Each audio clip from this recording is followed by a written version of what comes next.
Ratusan rumah di 2 desa dalam Kecamatan Samudra terendam banjir akibat jebolnya tanggul Sungai Pasi di Aceh Utara Sabtu siang kemarin. Banjir juga merendam gedung sekolah, tempat ibadah, dan areal persawahan warga yang usianya hampir panen.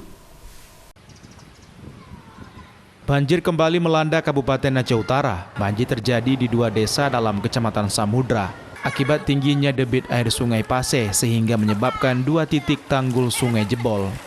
Selain merendam ratusan rumah warga, banjir juga menggenangi sebuah tempat ibadah, masjid, dan sekolah, serta lahan persawahan yang hampir panen. Masjid yang tergenang banjir ini juga tidak bisa digunakan untuk beberapa hari karena airnya masih tergenang setinggi 15 cm.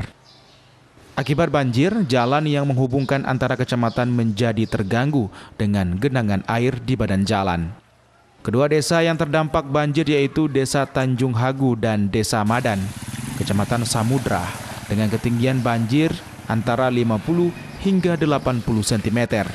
Banjir terjadi sejak Sabtu menjelang pagi, sehingga warga pun mengungsi ke tempat yang lebih tinggi. Kenapa nih penyebabnya? Ini penyebabnya karena tanggul sungai Gunung Pasir jebol. Ada 2 titik, Tanjung Hagu sama Rengkam. Jadi yang parah banjirnya Tanjung Hagu sama Madan. Kondisi banjir di Kecamatan Samudra telah terjadi 3 kali selama tahun 2023 akibat belum adanya perbaikan tanggul. Rumah warga itu sesuai dengan kita laporkan kemarin dan tadi juga sudah kita laporkan di Tanjung di Madan itu ada sekitar 117 kakak dan data itu sudah kita kirimkan ke Dinsos. Kini kondisi banjir perlahan mulai surut. Air sungai yang memasuki pemukiman warga pun terus berkurang.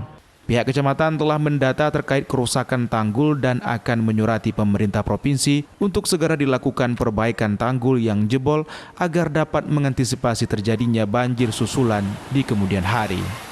Dari Kabupaten Aceh Utara, Armia Jamil, iNews melaporkan.